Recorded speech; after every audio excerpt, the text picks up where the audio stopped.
तो hello friends, फिर से एक नई वीडियो में आप लोगों का स्वागत है। तो फ्रेंड्स, हम लोग जो है ना इस वीडियो में देखने वाले हैं साइंस में फिजिक्स का मोस्ट वीवीआई ऑब्जेक्टिव क्वेश्चन। हम लोग जो देखने वाले हैं ना वो साइंस में मोस्ट वीवीआई ऑब्जेक्टिव क्वेश्चन देखने वाले हैं। फिजिक्स में कौन से चैप्टर का? तो ये चैप्टर आपका ये है प्रकाश का परावर्तन एवं अपवर्तन।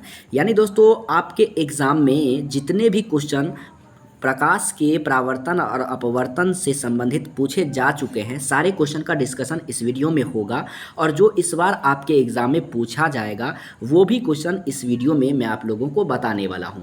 केवल इस वीडियो से आप लोगों का प्रकाश का परावर्तन एवं अपवर्तन में जितने भी ऑब्जेक्टिव क्वेश्चन है, सारा का सारा ऑब्जेक्टिव क्वेश्चन आप लोगों को मात्र ये 50 ऑब्जेक्टिव क्वेश्चन कर लेने से पूरा का पूरा चैप्टर 1 जो है ना आपका साइंस में एनसीईआरटी चैप्टर 1 का पूरा कंप्लीट हो जाएगा। तो सभी प्रश्न को जल्दी से आपको रट लेना है, स्किप मत करना है, क्योंकि परीक्षा में आपको हूबहू यही प्रश्न आएगा। इसलिए जल्दी से आप लोग अच्छे से इसे रट लीजिएगा। मैट्रिक बोर्ड परीक्षा के लिए बहुत ही महत्वपूर्ण ऑब्जेक्टिव क्वेश्चन है। वो चैप्टर क्या है? प्रकाश का परावर्तन एवं अपवर्तन। तो चलिए इस वीडियो को लंबा ना करते हुए इस वीडियो को शुरुआत करते हैं। बट उससे पहले यदि अभी तक आप हमारे चैनल को सब्सक्राइब नहीं किए हैं तो चैनल को ज़रूर सब्सक्राइब कर ले। मैं सब्सक्राइब करने के लिए इसलिए कहता हूं क्योंकि जब भी मैं किसी भी वीडियो को डालूंगा ना तो सबसे पहले नोटिफिकेशन आपके पास पहुंच जाएगा। ठीक है, तो चलिए। और हाँ, लास्ट में मैं आप लोगों को एक होमवर्क दूंगा जो कि आप अगर उसका आंसर कमेंट करके बता देते हैं तो आपको जो सबसे पहले इसका जवाब सही सही दे पाएंगे उसे मैं एक बहुत ही गुड न्यूज़ दूंगा। अगली वीडियो में मैं उसका नाम भी अपने चैनल पर लूँगा। तो आप लोग अच्छे से कमेंट करके ज़रूर बताना आंसर उसका क्या होगा, वो मैं आपको लास्ट में बताऊँगा। तो चलिए इस वीडियो को शुरुआत करते हैं। पहला क्वेश्चन देखिए यहाँ पे दिया गया है दोस्तों, प्रकाश की किरण गमन करती है। मैं जानता हूँ ये आसान क्वेश्चन है, ये इसका जवाब सबको आएगा क्योंकि इस तरह के क्वेश्चन आपके एग्जाम में पूछे जा चुके हैं और ये आपको अच्छे से क्लास में भी पढ़ाया गया होगा और आपको आता भी होगा। लेकिन फिर भी मैं आपको डिस्कशन इसलिए कर रहा हूँ क्योंकि जितने भी ऑब्जेक्टिव क्वेश्चन चैप्टर 1 से आपको पूछा जाएगा ना, सारा का सारा ऑब्जेक्टिव क्वेश्चन आपको हमारे वीडियो से ही देखने को मिलेगा। इसी वीडियो से चैप्टर 1 में अगर ऑब्जेक्टिव क्वेश्चन एक भी पूछता है तो ये गारंटी है दोस्तों। तो दोस्तों, प्रकाश की किरण जो गमन करती है ना वो आपको सीधी रेखा में गमन करती है। यानी कि इस क्वेश्चन का राइट आंसर क्या हो जाएगा? ऑप्शन ए हो जाएगा। ठीक है, चलिए बढ़ते हैं सेकंड नंबर क्वेश्चन की ओर। सेकंड नंबर क्वेश्चन दिया गया है यहाँ पे, प्रकाश का वेग न्यूनतम होता है। यानी प्रकाश का वेग किस में कम होता है? सबसे कम किस में होता है? तो वह होता है आपको कांच में। किस में होता है? कांच में। यानी कि इस क्वेश्चन का राइट आंसर ऑप्शन डी जो है ना वो बिल्कुल सही हो जाएगा। और आप लोग मुझे कमेंट करके ये भी बताना कि आप लोगों को इस 50 महत्वपूर्ण ऑब्जेक्टिव क्वेश्चन में पहले से कितना ऑब्जेक्टिव क्वेश्चन आपको आता था, और मतलब 50 ऑब्जेक्टिव क्वेश्चन में आपने कितना सही किया और कितना गलत, कमेंट करके ज़रूर बताना। इससे आपके टेस्ट का जानकारी हो जाएगा हमें कि आपका तैयारी कितना है। तीसरा नंबर क्वेश्चन दिया गया है, मोटर गाड़ी के चालक के सामने लगा रहता है। मोटर गाड़ी के चालक के सामने जो लगा हुआ रहता है ना वो क्या लगा हुआ रहता है? तो वो दोस्तों आपको साइड मिरर में उत्तल दर्पण लगा हुआ रहता है। यानी कि ऑप्शन बी इस क्वेश्चन का बिल्कुल राइट आंसर हो जाएगा। इस क्लास के दौरान हम लोग कोई भी बात एक्स्ट्रा नहीं करेंगे, केवल पढ़ाई करेंगे। इस बार अगर आप लोग मैट्रिक बोर्ड परीक्षा में 400 प्लस नंबर लाना चाहते हैं तो आपको पूरा का पूरा ऑब्जेक्टिव क्वेश्चन देखना होगा। जो भी वीडियो आता है उसको अच्छे से कंप्लीट अगर कर लेते हैं तो 400 प्लस नंबर लाने से आपको कोई नहीं रोक सकता। ठीक है, फोर्थ नंबर क्वेश्चन देखिए, मोटर कार के हेडलाइट में किसका प्रयोग होता है? मोटर कार के हेडलाइट में किसका प्रयोग होता है? तो वो होता है आपका अवतल दर्पण का। इस क्वेश्चन का राइट आंसर ऑप्शन सी बिल्कुल सही हो जाएगा। बढ़ते हैं 5 नंबर क्वेश्चन की ओर। समतल दर्पण द्वारा बना प्रतिबिंब होता है। समतल दर्पण द्वारा बना प्रतिबिंब होता है, वो क्या होता है? तो काल्पनिक होता है, जिसे आभासी भी बोलते हैं। इसलिए इस क्वेश्चन का राइट आंसर ऑप्शन बी बिल्कुल सही हो जाएगा। बढ़ते हैं 6 नंबर क्वेश्चन की ओर बिना देरी किए हुए। 6 नंबर क्वेश्चन देखिए, बहुत ही महत्वपूर्ण प्रश्न दिया गया है। कई बार आपके एग्जाम में इस तरह के क्वेश्चन पूछे जा चुके हैं। लेंस की क्षमता का ऐसा मात्रक होता है, लेंस की क्षमता का जो ऐसा मात्रक होता है ना, वो होता है डाईऑप्टर, यानी कि ऑप्शन ए इस क्वेश्चन का बिल्कुल राइट आंसर हो जाएगा। डाईऑप्टर को डी से भी दिखाते हैं और उसको हम ऐसे भी दिखाते हैं, एम इनवर्स इसको बोलिए, या फिर एम के पावर -1, ठीक है। यानी डी बराबर एक एम के पावर -1 होता है। डी जो इसका ऐसा मात्रक होता है ना डायप्टर, वह व्यवहारिक ऐसा मात्रक है, लेकिन यहाँ पे ऐसा मात्रक पूछा गया है तो आपका आंसर क्या होगा, option A is the right answer. Lens की क्षमता का ऐसा मात्रक डायऑप्टर होता है। 7 नंबर क्वेश्चन की ओर बढ़ते हैं बिना देरी किए हुए।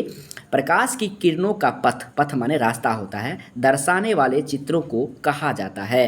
क्या कहा जाता है, प्रकाश की किरणों का पथ रास्ता जो होता है ना, वो दर्शाने वाले चित्रों को क्या कहा जाता है, तो किरण आरेख कहा जाता है। यानी कुछ इस टाइप से अगर प्रकाश मान लीजिए इधर जा रहा है तो ऐसे कर देंगे तो ये कौन सा चित्र है, इस चित्र को हम लोग किरण आरेख कहेंगे। इसलिए इस क्वेश्चन का राइट आंसर ऑप्शन ए बिल्कुल सही हो जाएगा। बढ़ते हैं 8 नंबर क्वेश्चन की ओर। 2D क्षमता वाले लेंस का फोकसांतर होता है। 2D क्षमता वाले लेंस का फोकसांतर जो होगा ना, वो आपको करना क्या है, जितना आपको कहेगा उतना में 100 में से हम भाग दे देंगे। जितना कहेगा, यहाँ 2 कह रहा है तो 2 से हम लोग 100 में भाग दे देंगे, तो ये आपका 50 सेंटीमीटर आंसर हो जाएगा। यानी ये इसका आंसर सेंटीमीटर में होता है। इसलिए इस क्वेश्चन का राइट आंसर जो है ना, वो हो जाएगा option D is the right answer. बढ़ते हैं 9 नंबर क्वेश्चन और बिना देरी किए हुए। किसी उत्तल लेंस का फोकसांतर 50 सेंटीमीटर है तो उसकी क्षमता होगी। किसी उत्तल लेंस का फोकसांतर अगर 50 सेंटीमीटर है तो उसकी क्षमता क्या होगी। बहुत ही सिंपल है, आप लोग आसान तरीका से जवाब दे सकते हैं, क्योंकि 8 नंबर क्वेश्चन का ही ये क्वेश्चन उल्टा है। यानी कि 50 कहता है तो आपको 100 में से 50 से जो है ना भाग कर देना है, और यहाँ पर जो अगर आपको क्षमता पूछा जाता है तो डायऑप्टर होगा, 50 दूनी 100 होता है, यानी कि 2 डायऑप्टर इस क्वेश्चन का राइट आंसर होगा। Option D is the right answer, option D is the right answer. यानी कि इस तरह के क्वेश्चन आपको एग्जाम में घुमा करके पूछे जाते हैं, ठीक है। टॉप 20 क्वेश्चन आपके एग्जाम में कई बार पूछे जा चुके हैं, इसलिए अच्छे से देख लीजिएगा, हड़बड़ाने की कोई ज़रूरत नहीं है। कितना स्टूडेंट जो है ना हड़बड़ा करके वीडियो को स्किप कर देते हैं, जिसके वजह से उसको महत्वपूर्ण प्रश्न छूट जाता है। 10 नंबर क्वेश्चन है, प्रकाश के किरणों के समूह को क्या कहते हैं। प्रकाश के किरणों के समूह को हम लोग क्या कहते हैं, ये आपको बताना है। तो किरण पुंज कहते हैं या प्रकाश पुंज कहते हैं, यानी कि इस क्वेश्चन का राइट आंसर ऑप्शन बी जो है ना, वो बिल्कुल सही हो जाएगा। बढ़ते हैं 11 नंबर क्वेश्चन की ओर। 11 नंबर क्वेश्चन है, उत्तल लेंस की क्षमता होगी। उत्तल लेंस की क्षमता हमेशा धनात्मक होता है और अवतल लेंस की क्षमता ऋणात्मक होता है। धनात्मक का मतलब प्लस और ऋणात्मक का मतलब माइनस, यानी कि इस क्वेश्चन का राइट आंसर ऑप्शन बी जो है ना, वो बिल्कुल सही आंसर हो जाएगा। बढ़ते हैं 12 नंबर क्वेश्चन की ओर। 12 नंबर क्वेश्चन है, अवतल लेंस की क्षमता होती है, मैंने अभी आपको बताया नहीं, यानी कि ऋणात्मक। Option A is the right answer हो जाएगा। 13 नंबर क्वेश्चन है, उत्तल लेंस को हम लोग क्या कहते हैं। तो उत्तल लेंस को अभिसारी लेंस कहते हैं और अवतल लेंस को अपसारी लेंस कहते हैं, यानी कि इस क्वेश्चन का राइट आंसर ऑप्शन ए जो है ना, वो बिल्कुल सही आंसर हो जाएगा। 14 नंबर क्वेश्चन की ओर बढ़ते हैं। दिया हुआ अवतल लेंस को कहते हैं, अभी मैंने आपको बताया, यानी कि अपसारी लेंस कहते हैं और उत्तल को अभिसारी लेंस कहते हैं, यानी कि इस क्वेश्चन नंबर 14 का राइट आंसर ऑप्शन सी बिल्कुल सही आंसर हो जाएगा।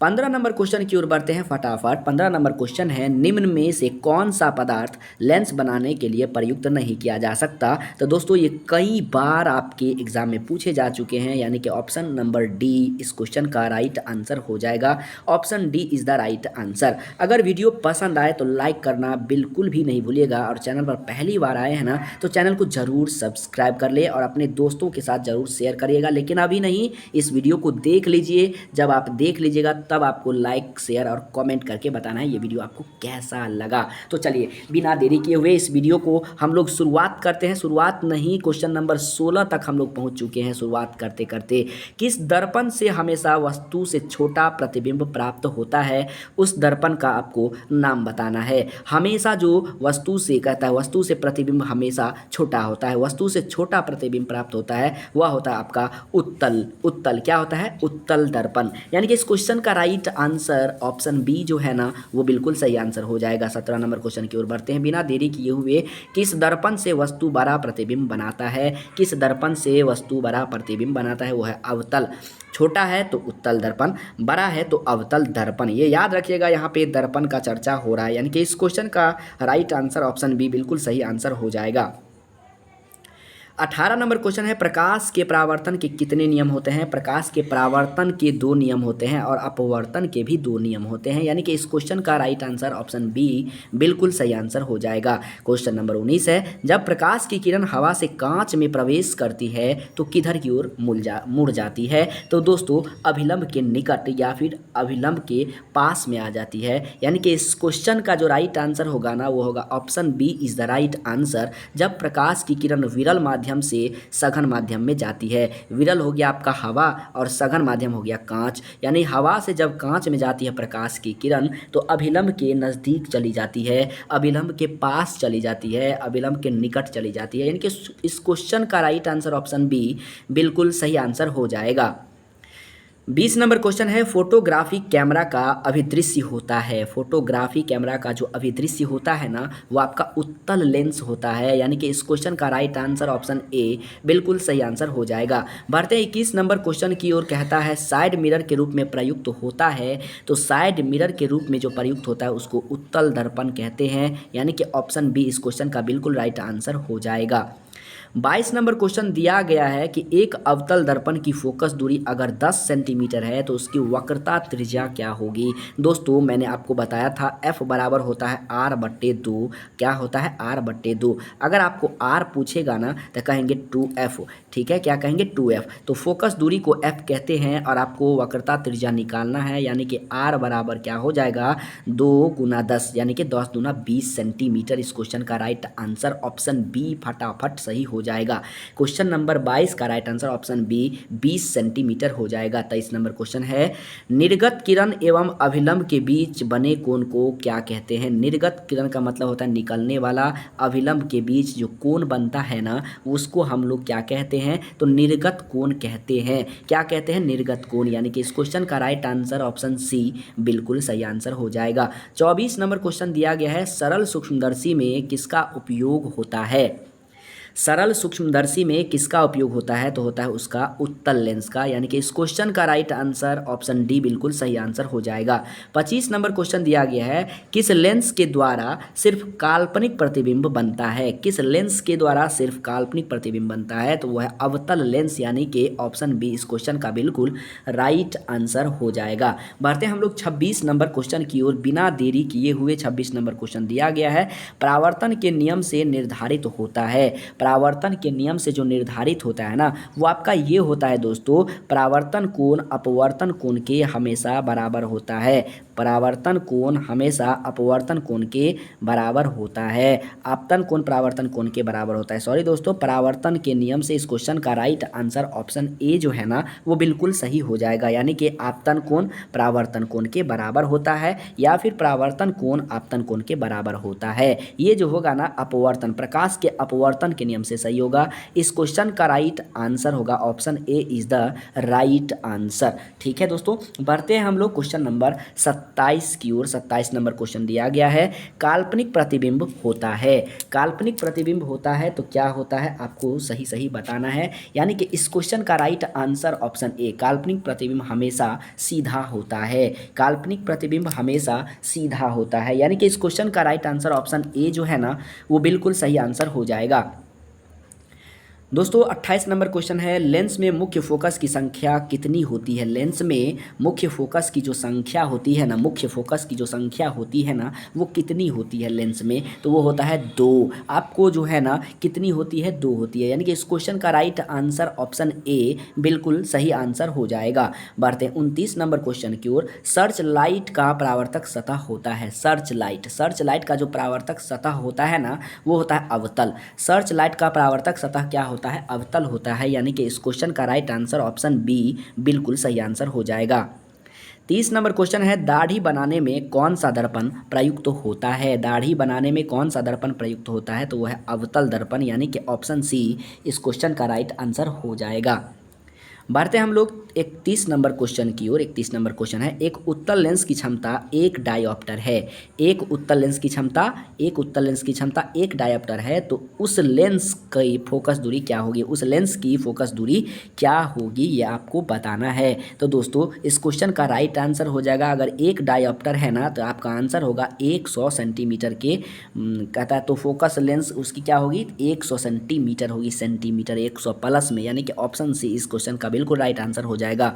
32 नंबर क्वेश्चन दिया गया है, किसी गोलीय दर्पण तथा किसी पतले गोलीय लेंस दोनों की फोकस दूरियां -15 सेंटीमीटर है, तो दर्पण तथा लेंस संभवतः कौन होगा? कहता है दोस्तों यहाँ पे दर्पण और पतले गोलीय लेंस दोनों की फोकस दूरी ऋणात्मक है, तो फोकस दूरी ऋणात्मक केवल और केवल अवतल दर्पण का ही होता है या अवतल लेंस का ही होता है, यानी कि इस क्वेश्चन का राइट आंसर ऑप्शन ए हो जाएगा। सवाल में कुछ नहीं है, देखिए संख्या देकर के 15 सेंटीमीटर माइनस में दे करके आपको कंफ्यूज करने के लिए इस तरह के क्वेश्चन पूछे जाते हैं। तो दर्पण और लेंस संभवतः क्या होगा? दोनों ही स्थिति में अवतल होगा, क्योंकि अवतल में ही फोकस दूरी ऋणात्मक मानी जाती है।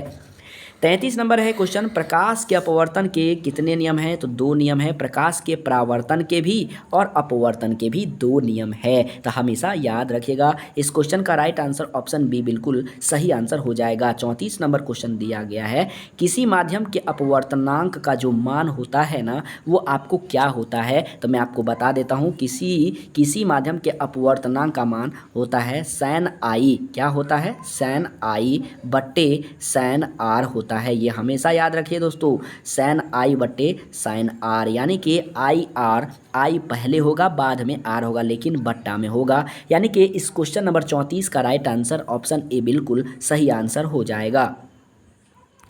बढ़ते हैं क्वेश्चन नंबर 35 की ओर। एक उत्तल लेंस जो होता है ना वो किनारों की अपेक्षा बीच में मोटा होता है। उत्तल लेंस कैसे बनता है? देखिए ऐसे बनता है, तो किनारे में तो पतला है लेकिन बीच में बहुत ज़्यादा मोटा है, तो एक उत्तल लेंस होता है क्या? किनारे की अपेक्षा बीच में मोटा होता है। 36 नंबर क्वेश्चन जो दिया गया है ना, अवतल लेंस का आवर्धन बराबर होता है। अवतल लेंस का जो आवर्धन होता है ना वो बराबर क्या होता है? तो दोस्तों भी बट्टे यू होता है, यानी कि ऑप्शन डी इस क्वेश्चन का बिल्कुल राइट आंसर हो जाएगा। Option D is the right answer. 37 number question की ओर बढ़ते हैं। गोलीय दर्पण में फोकसांतर एवं वक्रता त्रिज्या के बीच संबंध है। गोलीय दर्पण में फोकसांतर एवं वक्रता त्रिज्या के बीच जो संबंध है ना वो कैसा संबंध है? तो वो है आपका r बराबर 2f कहिए या फिर f बराबर r बट्टे 2 कहिए, ठीक है। इसी को हम लोग r बराबर 2f भी लिख सकते हैं, यानी कि इस क्वेश्चन का राइट आंसर जो होगा ना वह option A is the right answer हो जाएगा। ध्यान से देख लीजिएगा, बहुत ही महत्वपूर्ण प्रश्न है मेरे दोस्तों। 38 नंबर क्वेश्चन दिया गया है, सोलर कुकर में प्रयोग किया जाता है। सोलर कुकर में कौन सा दर्पण का प्रयोग किया जाता है? तो अवतल दर्पण का, यानी कि option A is the right answer. Option A is the right answer. 39 number question है, उत्तल लेंस में बना प्रतिबिंब होता है। उत्तल लेंस में बना प्रतिबिंब होता है, तो क्वेश्चन नंबर 39 का जो राइट आंसर होगा वह होगा ऑप्शन बी, यानी कि वास्तविक और उल्टा। Option B is the right answer. उत्तल लेंस में बना प्रतिबिंब होता है, क्या होता है? वास्तविक और उल्टा। वास्तविक और उल्टा, option B is the right answer. 40 number question दिया गया है, उत्तल लेंस में जब बिंब माने वस्तु होता है f और 2f के बीच रखा जाता है तब प्रतिबिंब कैसा होता है। देखिए किस तरह से घुमा के आपको पूछे जाते हैं, तो क्लास वर्क अगर आप लोग कर रहे हैं तो अच्छी बात है, नहीं तो रेगुलर वीडियो हमारा देखते रहिए, पूरा कंसेप्ट आपका क्लियर होता रहेगा। यानी जब लेंस में जब वस्तु f और 2f के बीच में रखा जाता है ना तब उसका प्रतिबिंब जो बनता है वो आपका बनता है बड़ा और वास्तविक। क्या बनता है? बड़ा और वास्तविक बनता है, यानी कि option A is the right answer. 41 number question है, दो वक्र पृष्ठों से घिरे ठोस माध्यम को कहते हैं। दो वक्र पृष्ठों से घिरे ठोस माध्यम को जो हम लोग कहते हैं वो कहते हैं गोलीय दर्पण, यानी कि इस क्वेश्चन का राइट आंसर ऑप्शन सी बिल्कुल सही हो जाएगा। 42 नंबर क्वेश्चन दिया गया है, वह गोलीय दर्पण जो बाहर की तरफ वक्रित हो, टेढ़ा मेढ़ा हो, वह क्या कहलाता है? वह गोलीय दर्पण जो बाहर की तरफ वक्रित हो क्या कहलाता है? आपका वह उत्तल दर्पण कहलाता है, क्योंकि बाहर से वह थोड़ा सा उभरा हुआ नहीं, धंसा हुआ रहता है, बल्कि उभरा हुआ भी रहता है। अवतल दर्पण और उत्तल दर्पण में आपको यही पहचानने का नियम है कि कौन अवतल दर्पण है और कौन उत्तल दर्पण है। तो ये हम लोग डिस्कशन करेंगे अगले क्लास में। फिलहाल मैं यहाँ पे हिंट कर दिया कि उभरा हुआ होता है एक दर्पण का और एक दर्पण का क्या कहते धंसा हुआ रहता है, यानी कि ऑप्शन सी इस क्वेश्चन का राइट आंसर हो जाएगा। अगर वक्रित है मतलब उभरा हुआ है, जो कि ऑप्शन सी इसका राइट आंसर होगा। 43 नंबर क्वेश्चन की ओर बढ़ते हैं। 43 नंबर क्वेश्चन है, गोलीय दर्पण के परावर्तक पृष्ठ के केंद्र को दर्पण का कहा जाता है, तो क्या कहा जाता है? तो उसका कहा जाता है ध्रुव। Option B is the right answer. गोलीय दर्पण के परावर्तक पृष्ठ के केंद्र को दर्पण का कहा जाता है ध्रुव। ध्रुव को पी से डिनोट किया जाता है। बढ़ते 44 नंबर क्वेश्चन की ओर, किसी लेंस द्वारा उत्पन्न आवर्धन का एसआई मात्रक क्या है? किसी लेंस द्वारा उत्पन्न आवर्धन का एसआई मात्रक क्या होता है? आवर्धन का ऐसा मात्रक क्या होता है? तो मात्रक विहीन होता है, क्योंकि आवर्धन का कोई मात्रक नहीं होता, इसलिए इस क्वेश्चन का राइट आंसर ऑप्शन डी बिल्कुल सही आंसर हो जाएगा।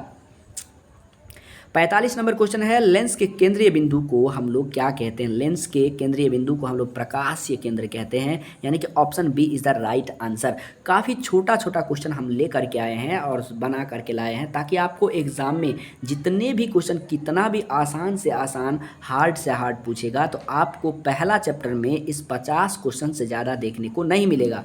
मेरे कहने का मतलब ये कि 50 क्वेश्चन के अंदर ही आपका सारा क्वेश्चन रहेगा। तो खुश हो जाइए, केवल एक वीडियो से आपका चैप्टर 1 और 2 का टेंशन खत्म हो जाता है। 46 नंबर क्वेश्चन है, किसी शब्दकोश में पाए गए छोटे अक्षरों को पढ़ते समय आप निम्न में से कौन सा लेंस पसंद करेंगे? मान लीजिए किसी शब्दकोश में, किसी डिक्शनरी में, कोई किताब में अगर छोटा अक्षर है और उसको पढ़ते समय आपको कौन सा लेंस पसंद करेंगे, ताकि आप साफ साफ पढ़ सके और अच्छे से पढ़ सके, जिसमें कोई दिक्कत ना हो? तो 5 सेंटीमीटर है, 50 सेंटीमीटर है, 5 सेंटीमीटर फोकस दूरी वाले अवतल लेंस, यहाँ option D is the right answer हो जाएगा। 5 सेंटीमीटर फोकस दूरी वाला उत्तल लेंस, यानी कि option D is the right answer. 47 number question है, इनमें कौन दर्पण सूत्र है? तो दर्पण सूत्र आपको हमेशा याद रखना है कि एक तरफ 1/f होगा, ऊपर में सब में 1 होगा, सब में 1 होगा ऊपर में। तो देख लीजिए, ये आपका क्यों नहीं होगा, ये वाला क्यों नहीं हो सकता है? 1/v + 1/u = 1/f। प्लस वाला आपका दर्पण सूत्र है, तो यहाँ है प्लस वाला, तो आपका दर्पण सूत्र हो जाएगा। तो माइनस वाला तो होगा नहीं। और सी में देख लीजिए कि ऊपर में u दिया गया है, यानी कि u/1, तो ये भी नहीं होगा। और डी में दिया हुआ v/1, तो ये भी नहीं होगा, यानी इस क्वेश्चन का राइट आंसर ऑप्शन ए बिल्कुल सही हो जाएगा। 48 नंबर क्वेश्चन दिया गया है, गोलीय दर्पण का वक्रता केंद्र को किस अक्ष से निरूपित किया जाता है? गोलीय दर्पण का वक्रता केंद्र को किस अक्ष से निरूपित किया जाता है? 48 क्वेश्चन का राइट आंसर हो जाएगा। यहाँ पे दिया गया है ओ, वक्रता केंद्र। वक्रता केंद्र का मतलब ध्रुव। ध्रुव में किसको लिया जाता है? जैसे दर्पण में हम लोग ध्रुव लेते हैं P, उसी तरीका से गोलीय दर्पण का वक्रता केंद्र को किस अक्ष से निरूपित किया जाता है? तो वक्रता केंद्र को दोस्तों सी से निरूपित किया जाता है। किससे? सी से। वक्रता केंद्र को, सॉरी, इस क्वेश्चन का राइट आंसर ऑप्शन ए हो जाएगा। क्या हो जाएगा? Option A is the right answer. बढ़ते हैं हम लोग दोस्तों 49 नंबर क्वेश्चन की ओर, बट उससे पहले मैं आपको बता दूं, अगर आप लोग यहाँ तक आ गए हैं तो 2 क्वेश्चन और भी बाकी है, उसके बाद होमवर्क वाला जो मैंने बताया था उसको देखेंगे।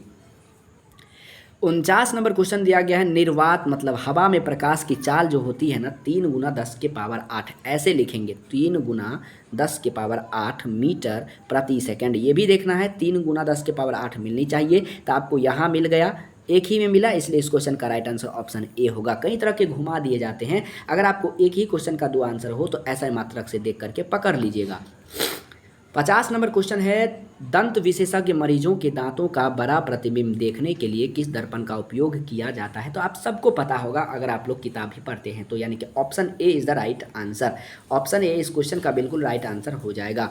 चलिए बढ़ते हैं आज का होमवर्क की ओर। आज का होमवर्क ये दिया गया है। अगर इस होमवर्क जो है ना आपका, अगर इसका आप सही सही जवाब दे पाते हैं, सबसे पहले आप अगर जवाब दे पाते हैं तो कमेंट बॉक्स में ज़रूर बताना, आपका नाम हमारे चैनल पर लिया जाएगा। ठीक है, होमवर्क क्या है सुन लीजिए। पतले पतले लेंस की आवर्धन क्षमता होती है? एक पतले लेंस की आवर्धन क्षमता क्या होती है? आपको सोच करके कमेंट करना है। ऑप्शन ए है कम, ऑप्शन बी है अधिक, ऑप्शन सी है संतुलित, ऑप्शन डी है सभी। यानी एक पतले लेंस की आवर्धन क्षमता क्या होती है, ये आपको बताना है। यानी कि इस क्वेश्चन का राइट आंसर मैं आप लोगों को नेक्स्ट वीडियो में बताऊंगा, जिसमें नेक्स्ट वीडियो में साइंस का फिजिक्स का जो दूसरा चैप्टर होगा वो होगा मानव नेत्र तथा उसका रंग बिरंगा संसार। उसमें हम लोग सबसे पहले इसी होमवर्क को देखेंगे, उसके बाद हम लोग क्वेश्चन आगे की ओर बढ़ेंगे। तो उम्मीद करता हूँ ये छोटा सा कोशिश मेरा आपको पसंद आया होगा। पसंद आया हो तो वीडियो को लाइक करें, और चैनल पर पहली बार आए हैं ना तो चैनल को जरूर सब्सक्राइब कर लीजिएगा। ठीक है दोस्तों, तो उम्मीद करता हूँ कि ये वीडियो आपको अच्छा लगा होगा। वीडियो पसंद आए तो लाइक करें, चैनल पर पहली बार आए हैं तो चैनल को जरूर सब्सक्राइब कर लीजिएगा, और साथ में बेल आइकन को दबाना मत भूलिएगा। नीचे डिस्क्रिप्शन बॉक्स को जरूर चेक करिएगा, वहाँ पर आपको एजुकेशन से संबंधित सारी जानकारी लगातार समय पर मिलती रहेगी, और वहाँ पर आपको ये भी देखना है कि मैंने डिस्क्रिप्शन बॉक्स में क्या बताया। तो मिलते हैं नेक्स्ट वीडियो में, तब तक के लिए जय हिंद, वंदे मातरम।